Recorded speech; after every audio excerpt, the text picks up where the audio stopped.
Exodus, the 20th chapter.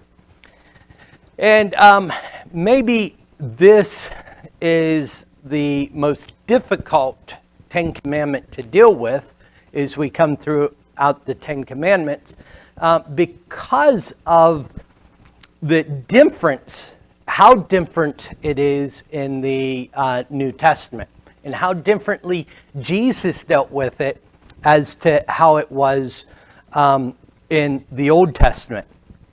It's by far not necessarily the most difficult commandment to apply.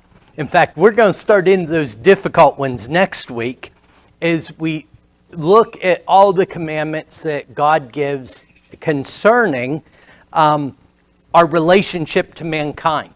The first half of the commandments are, if you look at them, have to do with our relationship towards God. And the second half deals with our relationship towards one another. Remember, Jesus summed these all up by saying the greatest commandment is love the Lord thy God with all thy heart, soul, and mind. And the second one's like unto it, that you love your neighbor as yourself. He's summing up, and by the way, he's using other Old Testament passages to say that, but he's summing up this concept of the Ten Commandments. So we will start in Exodus 20, starting in verse 8 here in just a moment. I want to say hello to Diane and Bill. It's good to have you guys with us this morning. Would someone read 8 through 11 for us, please?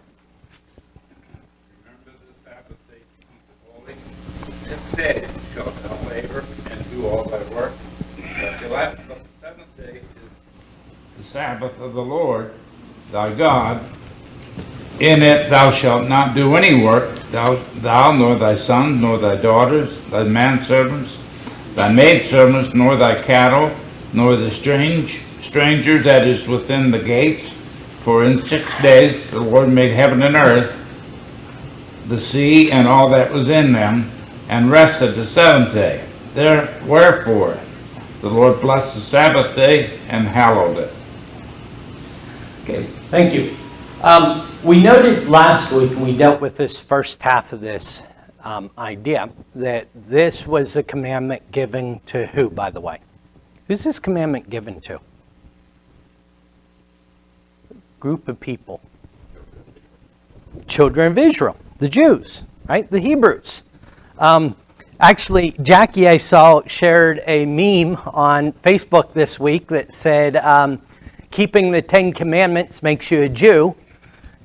Keeping the New Testament makes you a Christian. And it was given to the Jews. It was given to the children of Israel. Now, as we've seen, Jesus came on the Sermon on the Mount, Matthew 5 and following. He says, don't think I'm going to abolish the Old Testament. I came to fulfill it. And so, while it's different in the New Testament, it would only seem logical that God's will and intent would remain the same from the Old Testament to the New Testament. There's some drastic differences. The fact that we're all gathered here today, right?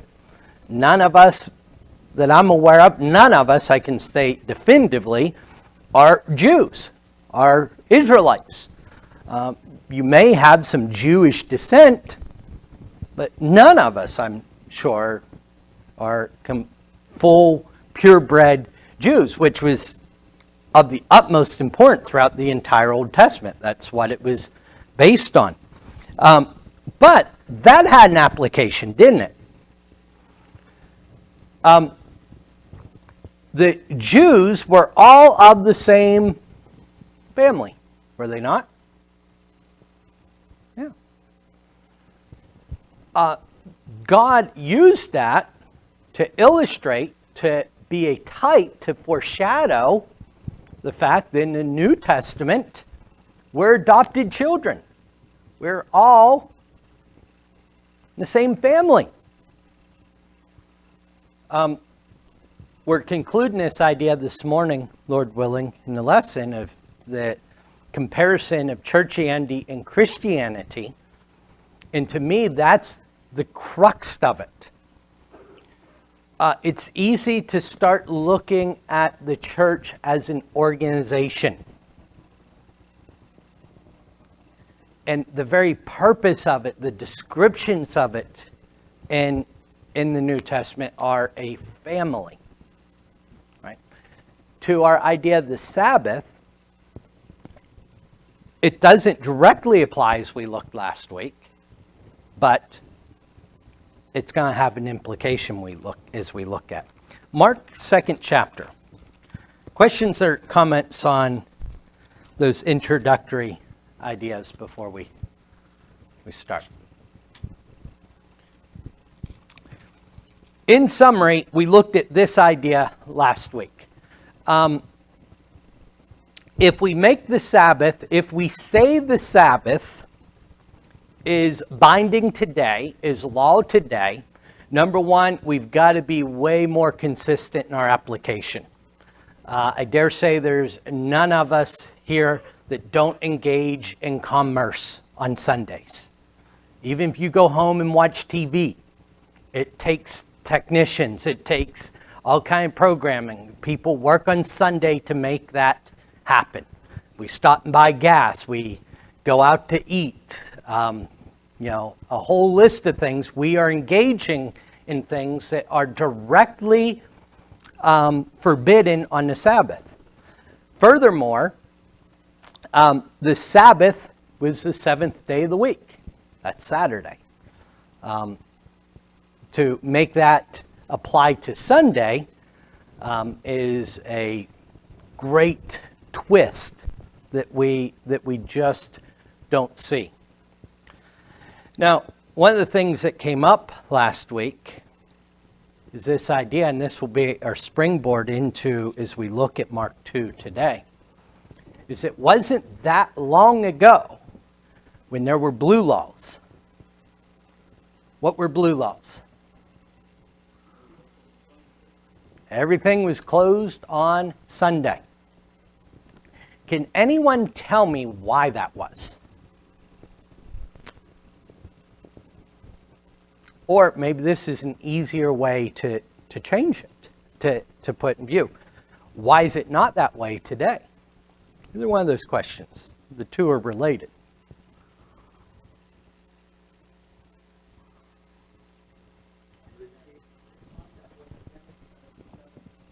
Selfishness, okay.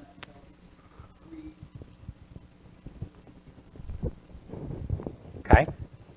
Businesses are going to make money on Sunday. And I want someone... Right, and then that's the other side. It's another kind of greed. I want fed, and I want someone to feed me. It's another kind of greed, right?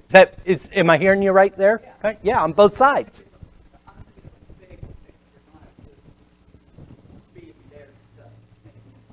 Right. Okay. We are a self-centered society, culture, no doubt about it. Individual is supreme, right?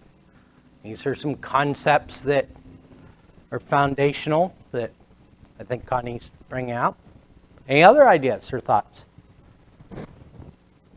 You hit that now on the head last week.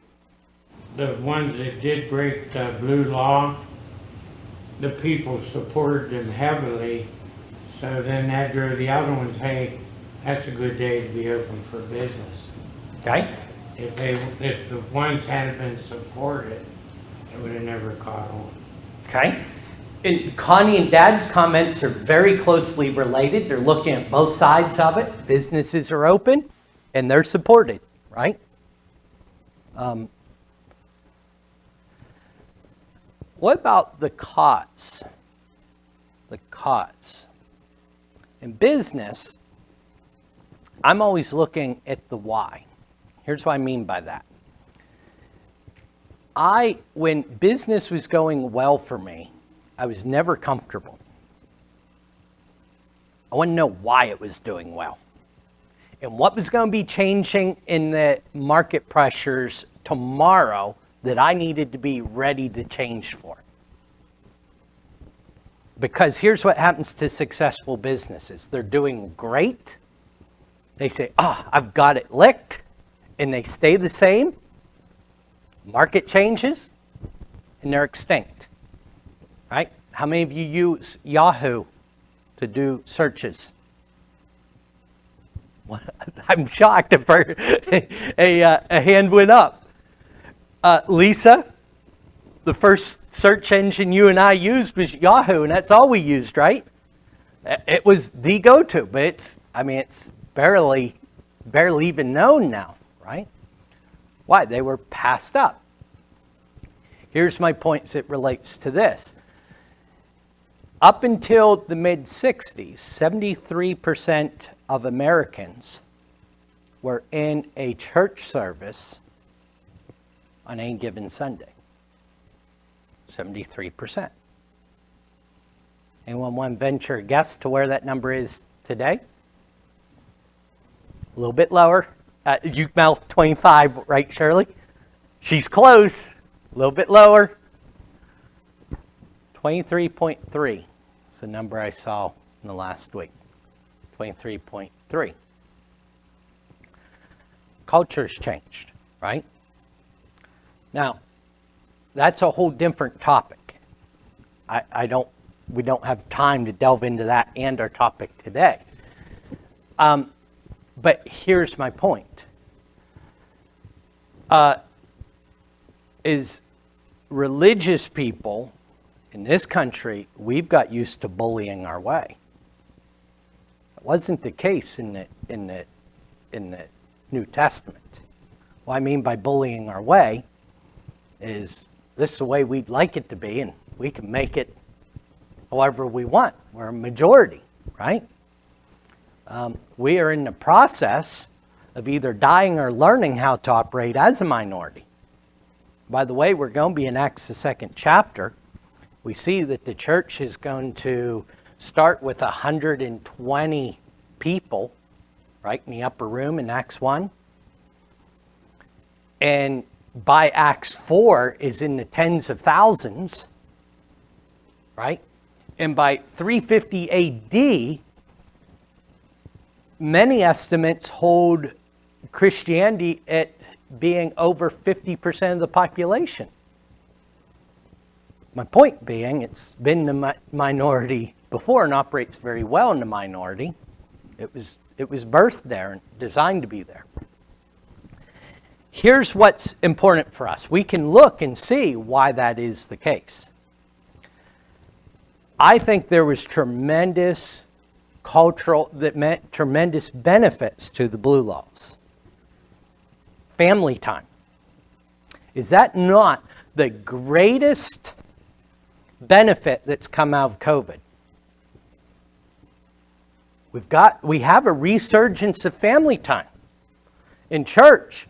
I mean, don't get me wrong, I'm not ignoring all the devastating aspects of COVID.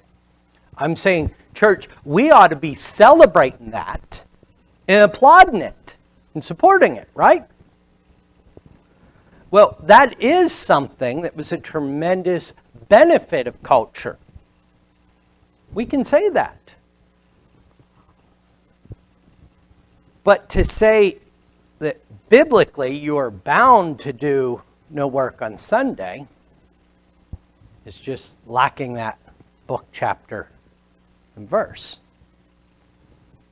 Right? Now, I think here's, in my mind, unless someone has a comment or question, here's the next place to go for today. Then what application does it have for us today?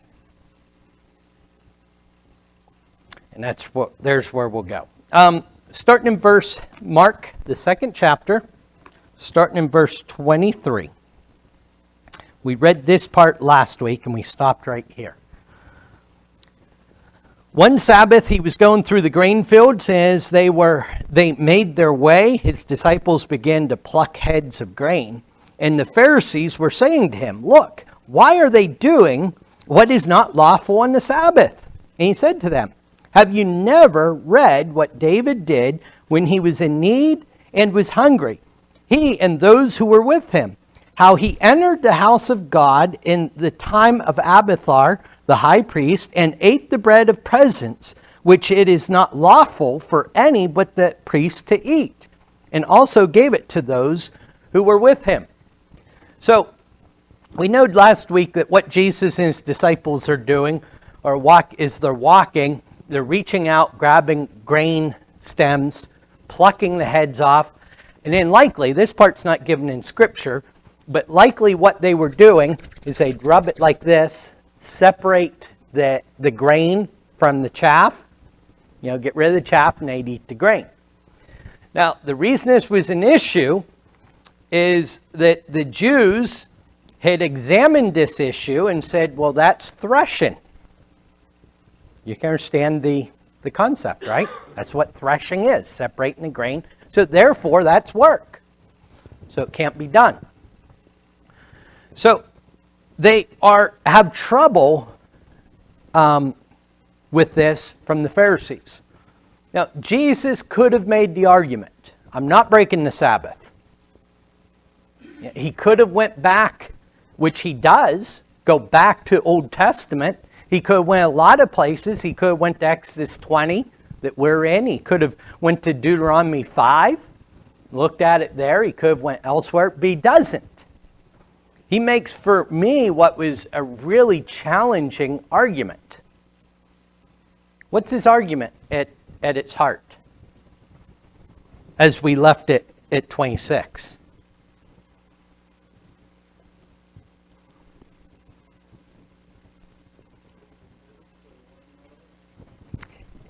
Yeah, David broke the law, because it's not a matter with Sabbath with David. David broke the law. Are you going to condemn him? Now, we would draw problems with that argument today. And if we leave it there, it's got logical holes in it, right? That's like saying, when I get pulled over for speeding, Connie ran the stop sign. Why are you giving me a hard time for speeding? The cop's not going by it, is he? Now, let's address for a moment what the bread of presence is. That was the bread. In part, it represented the continual manna and presence of God in the wilderness. It was ever before the altar to represent that. And it would sit there, and then after its purpose was over, it was taken away, and the high priest and the high priest alone could eat it. There's a lot of symbolic reasons for that God uses coming into the New Testament. But that was the idea. Now, David is being pursued by Saul. David and his men. They are at the point of starvation, running from Saul. And Abiathar, being the high priest, says, I have nothing for you to eat. And David said, what about the bread of presence? And it was given to David and his men, and he ate it. They ate it. Jesus says it was unlawful for him to do it. What are you going to do? What about him? Have you not read about this? He's challenging them. What was the purpose of his argument? It was not, as I framed it earlier, Connie read, for the record, if Connie ran a red stop sign, I'm completely unaware of it. Just saying, Connie ran the stop sign. Why are you bothering me for speed? That's not his argument. Here's his argument. It's twofold. Verse 27.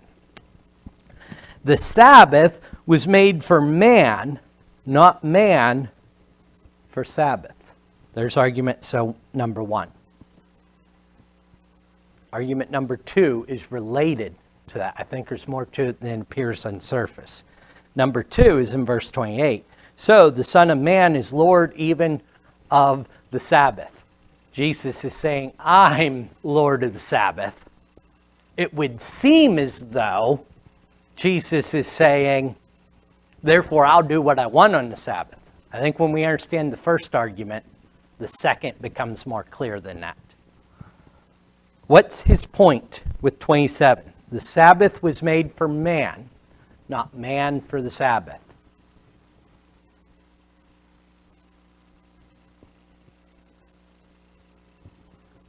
See if this doesn't make it easier. Why was it okay for David and his men to eat the bread of presence? It wasn't lawful, it was okay. Why was that?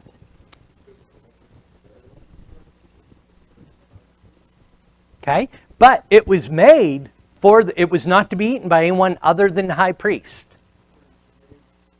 Priest gave it to him, but the priest didn't have that authority.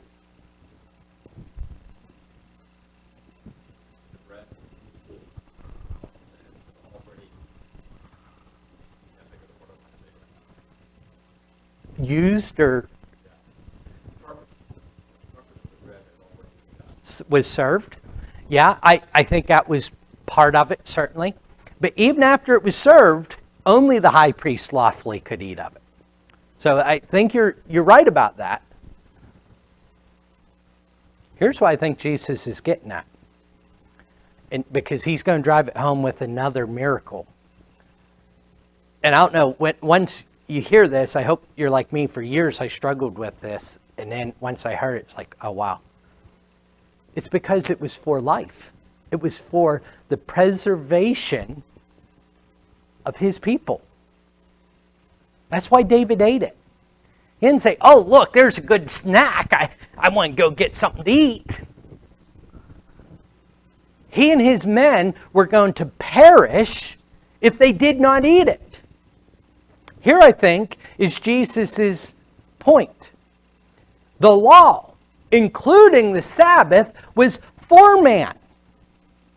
When we understand that about God's law, that it is for us, not against us, that's a big step.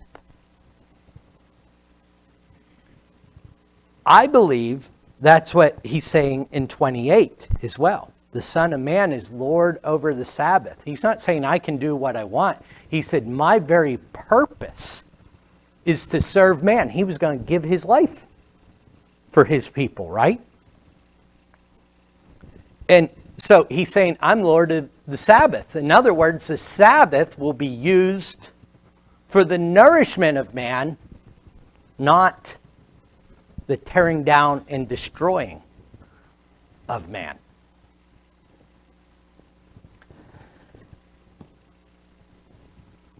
Now, when we come back to the Sabbath and we make the application, any questions on that before I do that? Because there I laid the foundation of where I'm going to go next.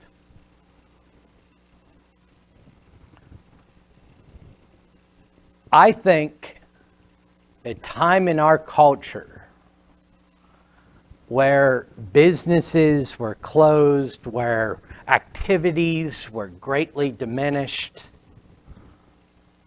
was tremendously beneficial for our family units and for the spiritual well-being of people.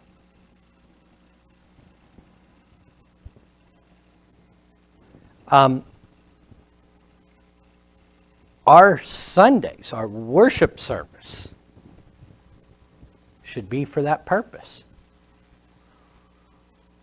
There's times we've got to hear things, that I've got to preach things that aren't fun to deal with, that don't make me feel good to preach about and don't make you feel good to hear about. But I firmly believe, and I believe it's why our fellowship has been hit the hardest throughout this great decline of religiousness and Christianity in our nation. That when we gather together on a weekly basis and you walk out of here feeling worse about yourself and worse about your life, that we're missing the point altogether.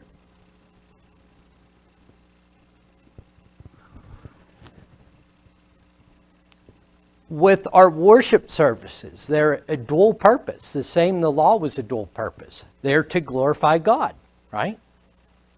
Part of that glorification is that his people are fed, lifted up, encouraged, and empowered to live a life this new week, to go out. Now, here I think is an application for us. Now, most of those things are very closely related to Scripture. I'll give my thoughts on some of these now. As a church, it's my belief that we need to be very careful not to do what Jesus said the Pharisees did in Matthew 23:4. You would turn over there because it's a very important aspect.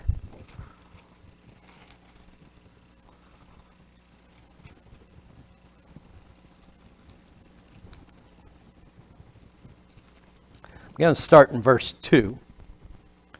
The scribes and the Pharisees sit on Moses' seat. So do and observe whatsoever they tell you, but not the works they do, for they preach but do not practice. Here's verse 4.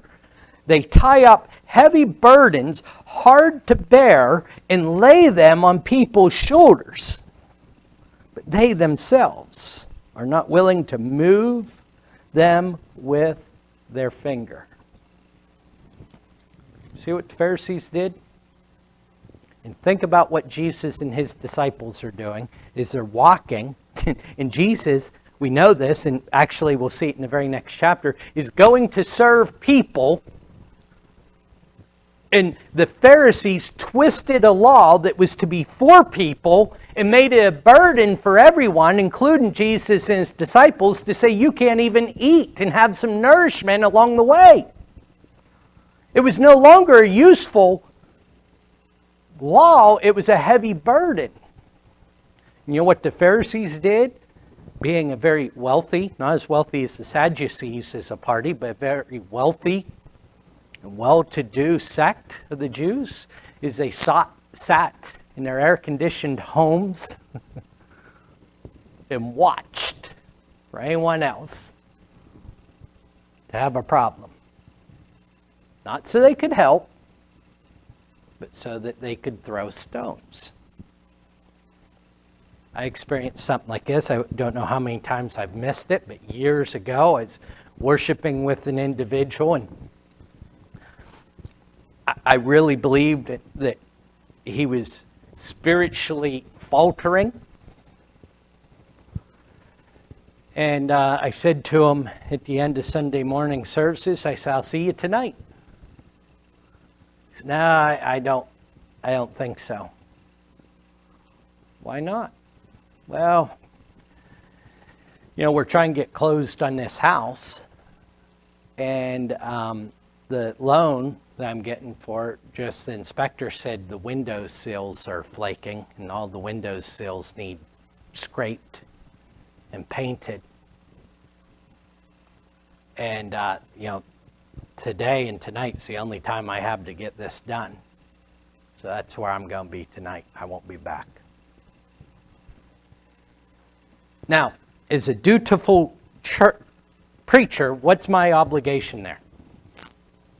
What's my response? Someone be brave. Oh, don't be nonsensical, Mike. You be quiet. We'll come back to that. No, I mean as a preacher, what am I supposed to say to him? You need to have your priorities right. What's the matter with you? If you love the Lord, you'll be sitting right here tonight. Anyone disagree? Is that not my position? It's not what I'm supposed to say? Yeah, it's fully what I'm expected to say.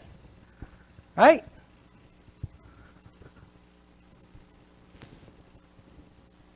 I thought about that. At this particular time, I was working 90 plus hours a week, plus speaking on Sundays. I was physically exhausted. But I believe it was either my conscience or the Spirit of God or the condemnation thereof, there was no way I was going to be able to get any rest that afternoon. I changed. I went down. We got the job done, and we were both there that night.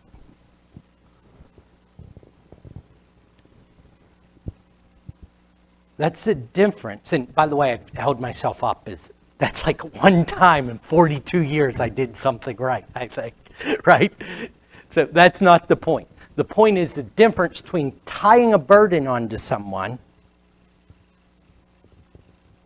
and understanding that everything we do, that the law of God was for building people up and for nourishing them. That's why I encourage you to be here for Bible studies.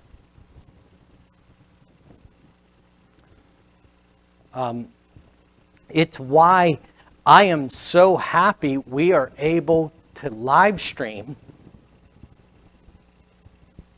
and to be with you when you can't be here, whatever the reason is. Because here's another aspect of tying on heavy burdens. The excuse for me when I can't be here is an appropriate one. It's not so much for you. Right? Isn't that the way it works? A good excuse is my excuse? It's for the nourishment of people. Now, when it comes to the head of my family, it gets to be difficult deciding where those lines are, right? I shared last week that most of my children, or not most of my children, all three of my children play sports on Sundays. Now we've drawn a line. Our kids leave early, go late. It's a line we've drawn. So we're back at services. Now some would very well say and have said, you shouldn't even be participating on Sundays. You know what? I've got to decide for my family structure whether that's beneficial or not. Whether it helps my family or not. Whether we're drawn closer to God or not. Here I think is the balance, the reality of this application. How do I make sure that in my life, God is priority, nothing comes before Him? And on the other side, do not use Him as a stick to punish, antagonize, and make my children hate Him. That's a balance that we've probably everyone felt on each side of that equation. And each side is a failure. When I say failure, I mean the outcome, right? For me, it helps keep that focus on my purpose, my why. It's a heavy burden to get up here and preach every Sunday. There's lots of material, but I'll tell you what I agonize over the most is what can I say from the Bible up here that's not a waste of your time? Right? That's a burden. That's difficult. But that focus, that I'm not just here to preach. I'm here to be used to give you something to feed yourself with. Questions or comments as we turn over to Acts 15?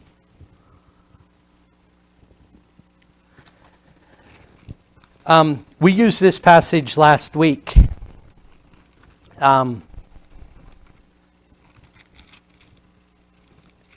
As we looked at that concept between Christianity and churchianity. And I think here it's amazing to me that this exact language is used that we're using, that Jesus used, quite frankly. Acts 15 and 28. And what we're deciding here is what part of the Old Testament we are going to bind on Gentile Christians. And as they conclude what they are going to bind, here's what they say in verse 28. For it seemed good to the Holy Spirit and to us to lay on you no greater burden than these requirements. And then they go on and give the requirements. Now, there were individuals, this whole dispute started because there were people that said, you've got to do more. You've got to do different. The conclusion was to do more, to do different than what they put forward, is just an additional burden. I think that needs to be a very essential part of our psyche. To not be willing to lay down burdens on people that God hasn't laid on them. Right?